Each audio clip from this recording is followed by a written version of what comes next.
가끔 물어보거든요. 맥주를 만들려고 그러면은 맥주는 메가를 일단 만들어줘야 돼요. 메가를 만들어가지고 메가를 만들어서 당화를 시키고요. 담금 과정을 통해서 당화를 시켜주고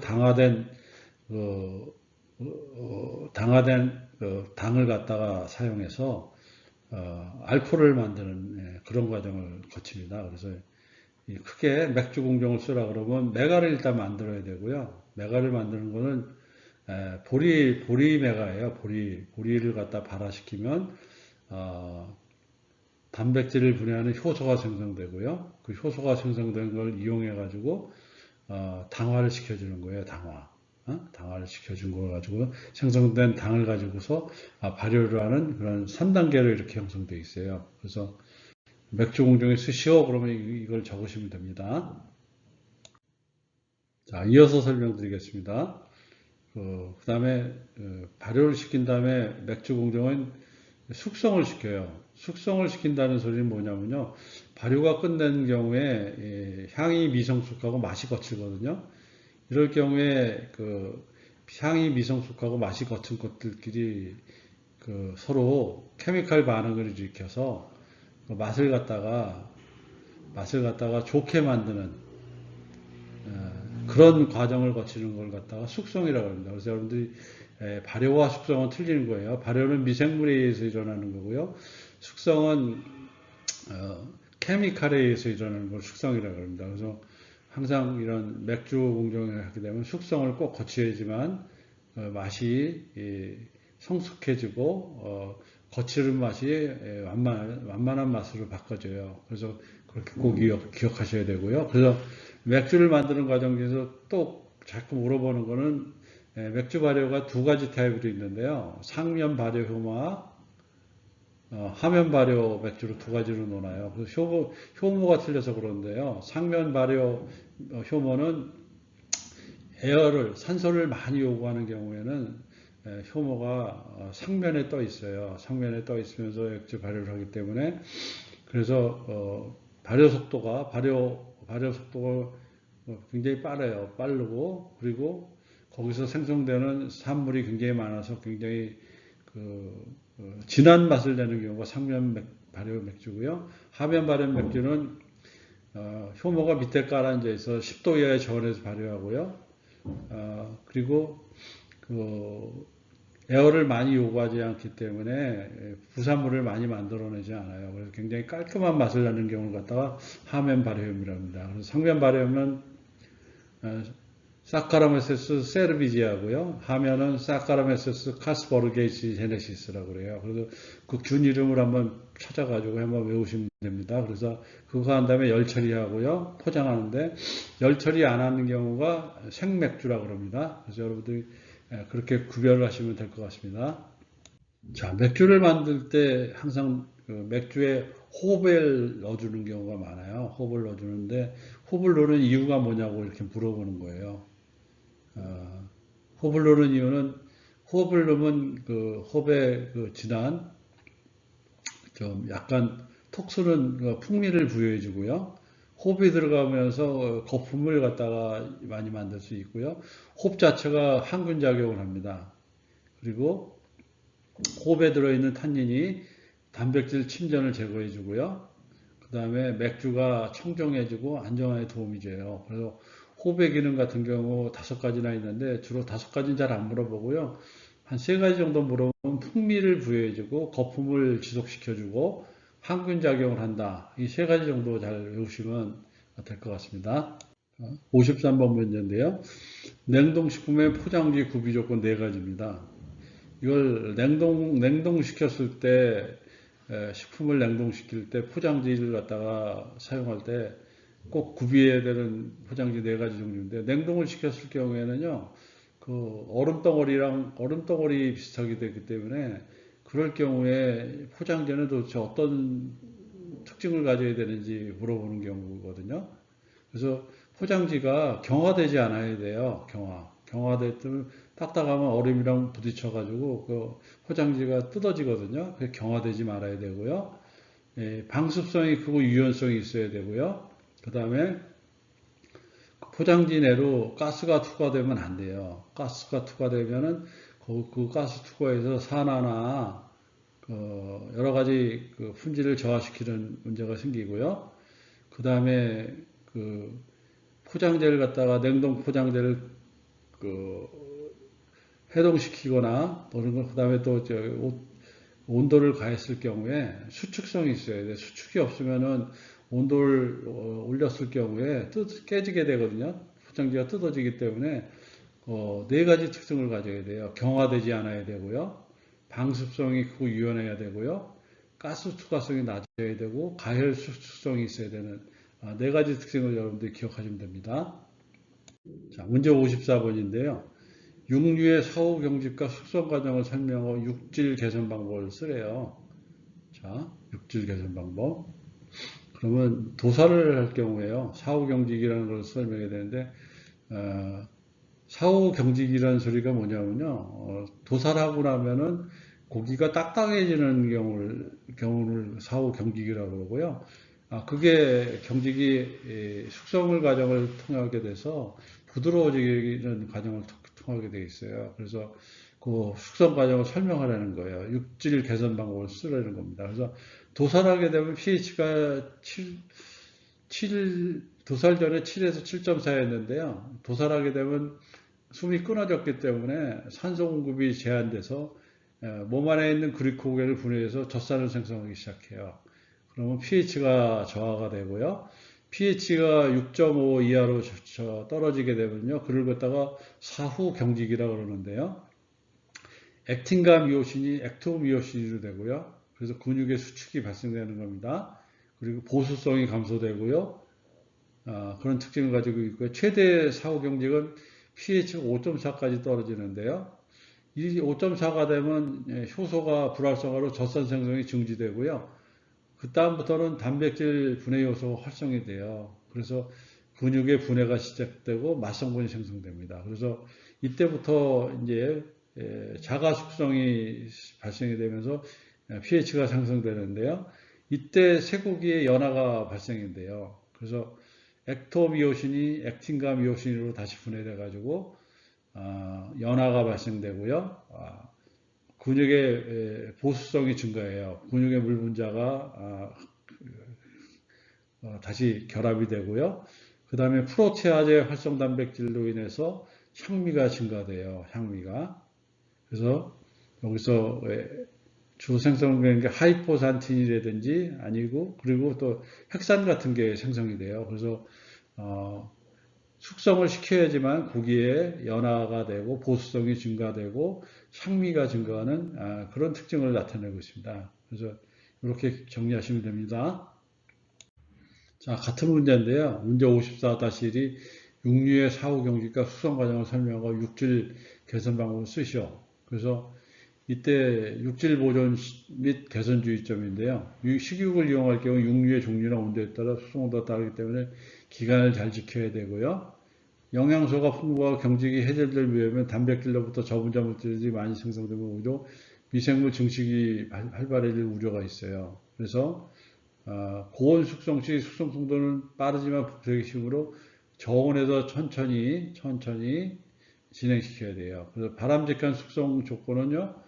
저온 온도 0도에서 습도 80에서 85%에서 10일 정도 숙성되는 게 일반적인 방법이에요. 그래서 여러분들 보면 그 정육점 같은 데 가면은 저장고가 있어 가지고요. 저장고에서 숙성을 시키거든요. 그 숙성시키는 온도는 0도, 습도는 80에서 85%, 10일. 그래서 온도 0도에서 습도 80에서 85%, 열흘 정도 숙성시키면 제일 좋다고 일반적으로 이렇게 돼 있거든요. 그래서 여러분들 꼭 알아야 될 거는 숙성 조건인데요. 온도 0도, 습도 80에서 85%, 10일 숙성하는 걸로 이렇게 기억하시면 됩니다. 자, 문제 55번인데요. 휴유광품 제조 시 첨가된 아질산 나트륨의 기능을 세 가지 적고 화학식을 적으래요. 그래서 화학식은 NaNO2, NaNO2 외우세요. 아질산 나트륨이에요. 아질산. 그리고 질산 나트륨 보면은 아질산은 NaNO2고요. 질산 나트륨은 NaNO3입니다. NaNO3 두 개 구분하세요. 질산 나트륨을 적으라면 NaNO3, 아질산 나트륨을 적으라면 NaNO2입니다. 그래서 세 가지 기능이 뭐냐면요. 육색의 고정화예요. 그래서 시극제곱 가공품의 색깔을 분홍 색깔로 고정시키는 거예요. 그래서 아질산 나트륨이 들어가면 육색의 고정화가 돼서 그 육색이 분홍색을 띠는 걸 갖다가 성분이 뭐라고 적으라고 그러면 니트로실 헤모크롬이에요. 헤모크롬, 니트로실 헤모크롬. 이것도 외우세요. 니트로실 헤모크롬. 그다음 두 번째는 보수력을 증대시키는 거예요. 아질산 나트륨을 쓰는 거는 염절임에 의해서 보수력이 증가되고요. 세 번째는 보존성을 증대되는데요. 특히 그 아질산 나트륨이 살모넬라 균을 갖다가 굉장히 많이 죽이는 거로 이렇게 알려져 있어요. 그래서 여러분들 화학식은 NaNO2, 그 다음에 육색의 고정, 니트로실 헤모크롬, 염절임에 의해서 보수력 증대, 그 다음에 살모넬라 균을 죽이기 때문에 보존성 증대. 이렇게 세 가지의 응고에 관련된 내용입니다. 그래서 이 경우는 지금 우유에 있는 그 단백질 성분인 카제인을 갖다가 이용해서 카파카제인, 파라카파카제인으로 만들어서 치즈를 만들게 되어 있거든요. 그 치즈를 만드는 방법에 대해서 주로 물어보는데 주로 우리가 알고 있는 치즈 제조 방법은 송아지 네 번째 위에 있는 렌넷을 갖다 이용해 가지고 그 카제인을 변성시키면 파라카파 카제인이 되면서 침전이 생기게 되고요.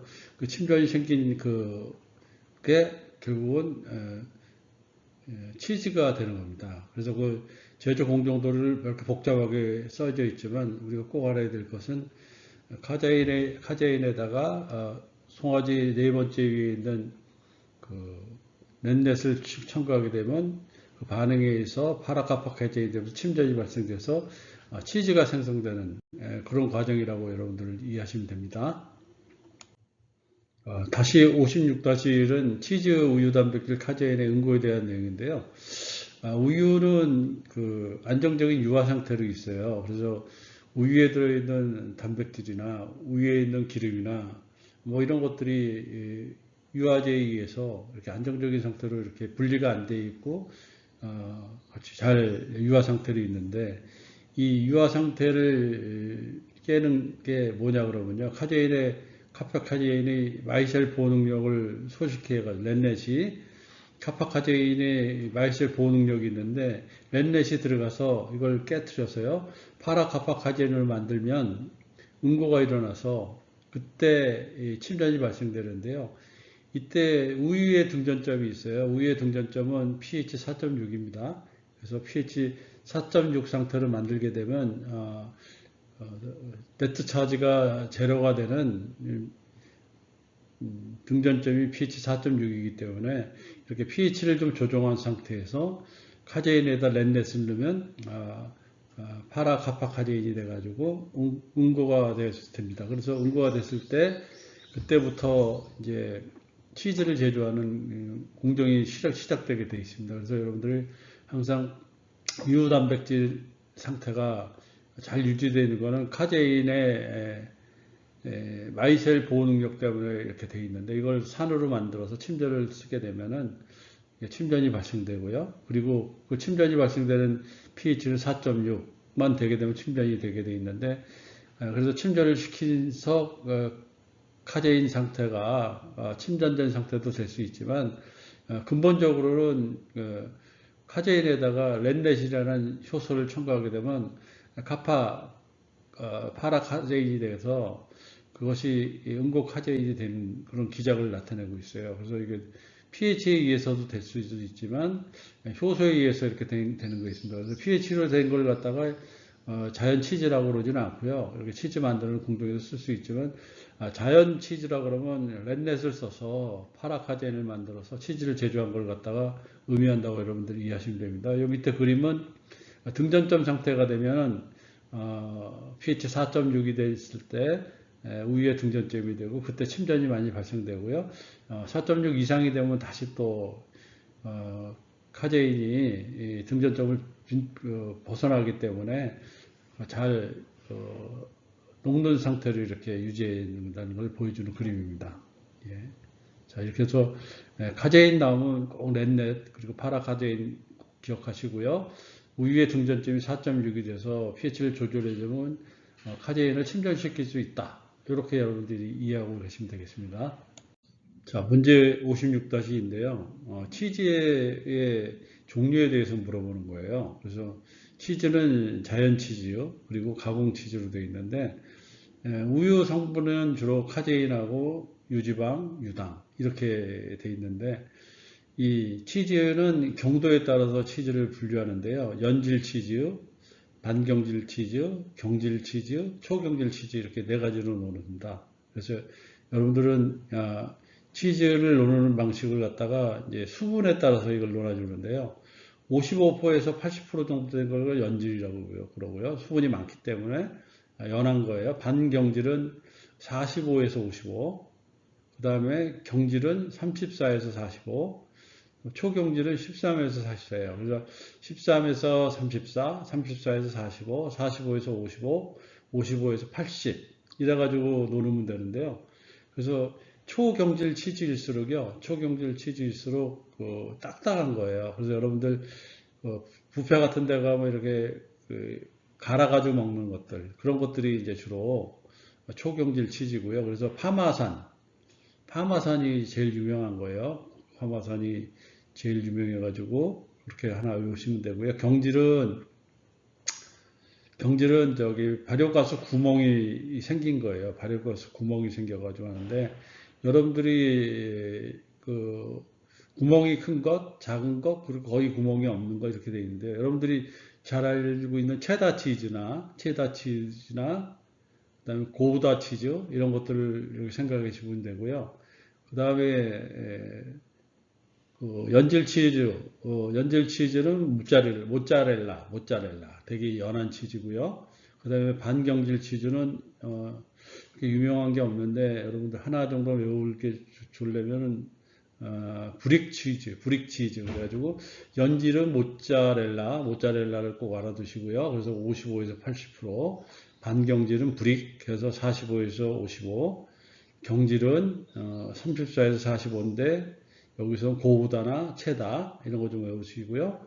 초경질은 13에서 34%인데 파마산 치즈다. 그래서 하나씩 정도 알아두시고요. 혹시 치즈에 관심 있는 분은 이렇게 수분 함량에 따른 치즈 종류를 노른다는 걸 갖다가 이렇게 한번 물어볼 수 있는 그런 경우가 생기기 때문에 여러분들 잘 기억해 주시기 바랍니다.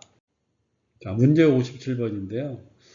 문제 57번은 우유의 품질 관리 시험법이에요. 그래서 크게 알코올 테스트랑 포스페이트법을 주로 많이 쓰는데 우유를 품질 관리할 때 알코올 테스트는 목적이 뭐고 원리가 뭐냐, 포스페이트법은 도대체 목적이 뭐고 원리가 뭐냐 이렇게 물어보는 경우가 있어요. 그래서 여러분들은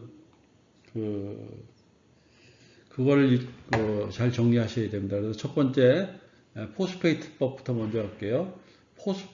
포스페테이즈는 효소예요. 그래서 포스페이트 효소가 살아있는지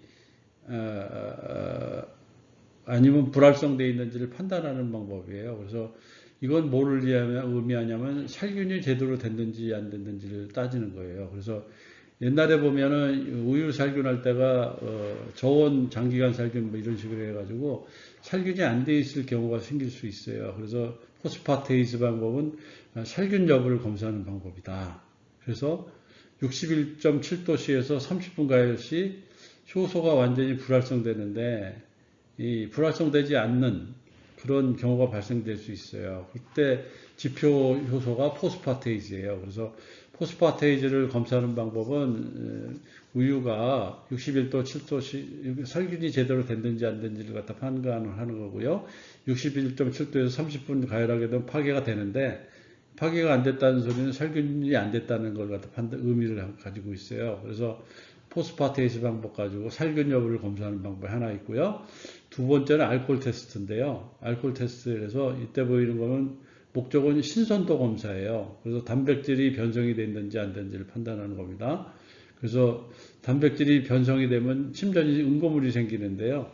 응고물이 생긴 정도에 따라서 신선하다, 신선하지 않다를 판단하는 거예요. 그래서 응고물이 많으면 많을수록 산패 반응이 발생됐다고 보고요. 그래서 이럴 때는 신선하지 않다 이렇게 판단하게 되어 있습니다. 그래서 여러분들 항상 우유의 품질 방법은 포스파테이스법과 알코올 테스트법인데, 포스파테이스법은 살균이 제대로 됐는지 안 됐는지를 판단하는 건데, 원리는 61.7도에서 30분 가열하면 포스파테이스 효소가 완전히 불활성화되게 되어 있어요. 근데 만약에 포스파테이스가 만약에 불활성이 안 돼 있으면 살균이 안 돼 있다 이렇게 보시면 되고요. 알코올 테스트는 신선도 검사하는데 단백질의 변성이 있는지 없는지를 판단하는 거예요. 그래서 응고물이 많을 경우는 신선하지 않다. 응고물이 작으면 신선하다. 근데 응고물은 산패 반응에 의해서 생성이 된다. 이렇게 판단하는 것을 의미합니다. 이렇게 공부하시면 됩니다. 자, 58번 방사선 조사 시 저장이나 위생면에서 효과를 쓰래요. 방사선 조사는요, 냉살균으로 제일 유명해요. 그래서 온도 상승이 없는 상태에서 방사선 조사를 통해서 그 위생물을 죽이거나 어떤 식품에 발화를 억제하거나 그러거나 거기에 있는 벌레를 죽이거나 뭐 이런 행위를 통해 가지고 제품의 품질 변화가 일어나지 않으면서 식품에 위해를 끼칠 수 있는 그런 상태를 갖다가 해소하는 그런 방법을 방사선 조사라고 그러고요. 그럴 때 냉살균을 하기 때문에 온도 상승이 없어서 제품의 품질 변화가 거의 없는 그런 방법이라고 여러분 이해하시면 되고요. 그래서 이걸 통해서 저장 기간을 갖다가 극대화시키는 그런 효과가 있고요. 또한 특징 두 번째는 포장된 상태에서 이런 오염 미생물이나 균이나 뭐 이런 것들을 죽일 수 있는 그런 능력을 가지고 있어요. 그래서 여러분 두 가지 정도 기억하시면 됩니다. 방사선 조사는 온도 상승이 거의 없는 냉살균에서 조출하기 때문에 제품의 품질 변화가 적고요. 완전 포장 상태에서 처리할 수 있기 때문에 오염을 갖다가 최소화할 수 있다. 이렇게 기억하시면 됩니다. 자, 방사선 조사 관련 문제인데요. 58-1인데요. 방사선 기준상의 사형 방사선의 선언 및 선종과 조사하는 목적과 조사하는 식품에 대해서 주셔가지고 자꾸 물어보게 돼 있어요. 그 빈출 문제인데요. 방사선 조사 식품의 도안이에요.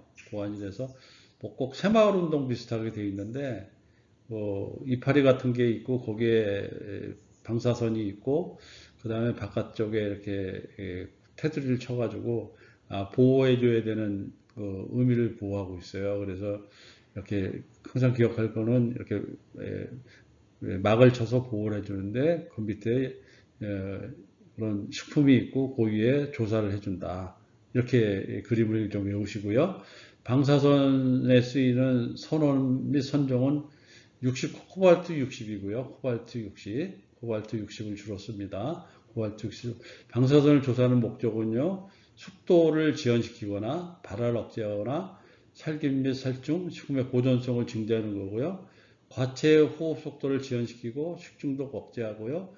상온에서 장기 보존하는 게 목적이에요. 그리고 방사선을 조사하는 식품은 감자, 양파, 마늘, 밤, 버섯, 전분, 알로에 분말, 소스 뭐 이런 식의 제품에 쓸 수 있어요. 그래서 감자나 이런 것들, 양파 이런 것들은 주로 발화 억제 이런 데 되게 유명한 거고요.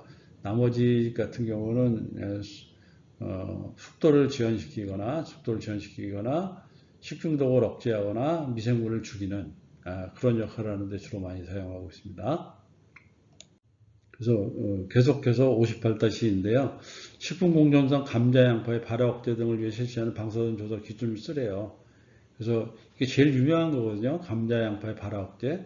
그래서 공전에 보면요. 코발트 60 감마선을 이용해서 0.15 kg 이하로 조사한다고 되어 있어요. 그래서 여러분들 0.15 kg 이하로 조사한다. 코발트 60 감마선을 이용해서 0.15kg 그레이 이하로 조사하는 게 감자 양파의 발화억제에 쓰이는 방사선 조사 기준입니다. 그래서 꼭 외워두셔야 돼요.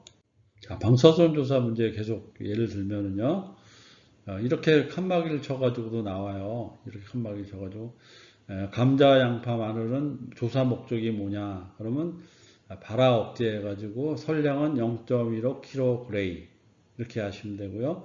밤은 살충하고 발화 억제인데 0.25 이하. 그다음에 어류, 건조 식육이나 어류 분말, 폐류는 살균 목적이고요. 살균. 그래서 발화 억제, 살충, 살균 이렇게 외우셔야 돼서 건조 식육이나 어류 분말이나 폐류는 7 이하, 7kg 이하. 건조 향신료 같은 경우는 건조 향신료 같은 거는 살균이 목적인데요. 10kg 이하입니다. 그래서 여러분들 이 표 가지고서 방사선 조사 목적 킬로그레이를 갖다가 항상 이해하고 계셔야 되고요. 코발트 60 외우셔야 되고요. 그래서 요 표만 잘 외우시면 나머지까지 다 이해하실 수 있을 거라고 봅니다. 그래서 이 표 잘 숙지하고 계시면 됩니다. 자, 방사선 조사랑 대비해 가지고요. 방사선 오염이 발생이 되겠어요. 방사선 오염에 해당되는 핵종이 뭐냐 그러면 그것도 물어볼 수 있어요. 그래서 그 방사선 조사는 코발트 60인데요. 그거에 비해서 방사능 오염에 해당되는 핵종이 뭐냐 그러면